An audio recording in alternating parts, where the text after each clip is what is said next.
जय हिंद जय बिहार। अभी हम आपको बता रहे हैं हमारी वित्तीय संस्थाएं में कौन कौन से कार्य करती हैं, खास करके हमारे देश के अंदर जो संगठित बैंकिंग प्रणाली है वो कितने प्रकार के होते हैं। तो आपको सवाल आएगा इसमें कि देश की संगठित बैंकिंग प्रणाली कितने प्रकार के होते हैं। इसका उत्तर होगा देश की संगठित बैंकिंग प्रणाली निम्नलिखित 3 प्रकार का व्यवस्था किया है। नंबर 1 केंद्रीय बैंक, जिसे हम रिजर्व बैंक आरबीआई कहते हैं। पहला नंबर में आया केंद्रीय बैंक यानी RBI reserve bank of India.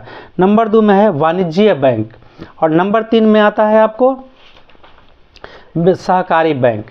तो ये 3 तरह के बैंकिंग का व्यवस्था है। तो कैसे कैसे ये देखिए, केंद्रीय बैंक जो है यानी RBI reserve bank of India जो है वह भारत में रिजर्व बैंक ऑफ इंडिया देश की केंद्रीय बैंक है। यह देश की शीर्ष बैंकिंग संस्था के रूप में बैंकिंग, वित्तीय और आर्थिक क्रियाओं का दिशा निर्देश एवं संचालन सहयोग करती है। नोट का छपना हुआ, नोट को नष्ट करना हुआ या जो भी किसी दूसरे बैंक को यानी व्यावसायिक बैंक को अगर रुपया पैसा का लेन देन करना है तो सब रिजर्व बैंक करता है। तो मतलब मूल रूप से हमारा आरबीआई सबसे इम्पॉर्टेंट बैंक है, इसी से सभी बैंकिंग संस्थाएं चलाई जाती हैं या कुछ भी किए जाते हैं। नंबर 1 केंद्रीय बैंक तो यानी सेंट्रल बैंक हो गया, मतलब आरबीआई हो गया, इसको ऐसे आरबीआई कहते हैं reserve bank of India. Number दूसरा है वाणिज्य बैंक, मतलब व्यावसायिक बैंक। अब व्यावसायिक बैंक रिजर्व बैंक से काम लेकर पैसा लेकर के ही अपना काम चलाता है और लेन देन करता है और रिजर्व बैंक के दिशा निर्देश के अनुसार ही व्यावसायिक बैंक को कार्य करना होता है। अगर वो अपनी मर्जी से कुछ भी काम करता है और सीए चार्ट में अगर चेक किया जाएगा और गड़बड़ पाया जाएगा तो बैंक आरबीआई पर प्रतिबंध लगा आरबीआई वाणिज्य बैंक पर प्रतिबंध लगा सकता है। जिस तरह से सहारा इंडिया में घोटाला पाया गया, गड़बड़ होने पर उस बैंकिंग संस्थाओं को बंद कर दिया गया, उसी तरह से अगर ऐसा कोई अनियमितताएं पाई जाती है तो उस पर कार्रवाई कर सकता है रिजर्व बैंक। यानी तमाम बैंकों का बैंक है रिजर्व बैंक, उसी के दिशा निर्देश पर सभी कार्य होते हैं। नंबर 1 हो गया केंद्रीय bank RBI reserve bank of India. उसके देख रेख में तमाम छोटे बैंकिंग या जितने भी लिमिटेड बैंक या सरकारी बैंक हैं वो सब उन्हीं के देखरेख में काम करेंगे, उनके दिशा निर्देश के अनुसार काम करेंगे।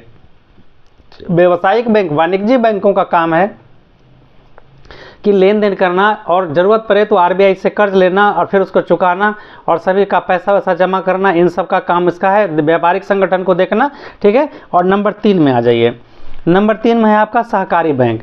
तो सहकारी बैंक आपस में मिलजुल करके चलाया जाता है और जिसमें सरकार का भी हस्तक्षेप होता है।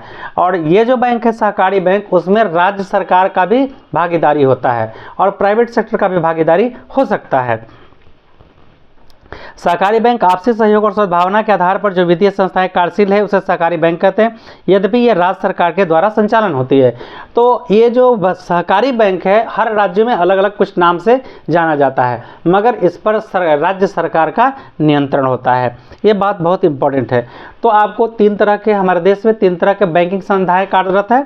कितने तरह के? 3 तरह के हमारे पास बैंकिंग संस्थाएं कार्यरत है। नंबर 1 केंद्रीय बैंक यानी आरबीआई, उसका काम है नोट छापना या कुछ भी करना।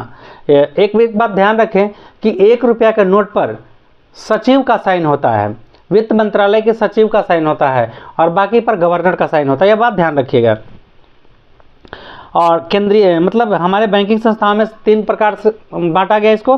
केंद्रीय बैंक यानी आरबीआई, नंबर 2 वाणिज्य बैंक यानी व्यावसायिक बैंक जो लेन देन करता है सभी से, मतलब कि देश भर में ये संचालित होता है। और तीसरा होता है सहकारी बैंक जो राज्य सरकार के अधीन, राज्य सरकार के कर्मचारी उसमें कार्यरत होते हैं। ये काम उनका संचालन करना है और देखरेख करना है। इसे कृषक लोग लोन ले सकते हैं, उद्योगकर्ता लोन ले सकते हैं और कोई भी व्यक्ति अपना उद्यम करने के लिए लोन ले सकता है सहकारी बैंक से। अब अगला पार्ट सेकंड पार्ट में हम आपको व्यावसायिक बैंक का कार्य बता रहे हैं। जय बिहार।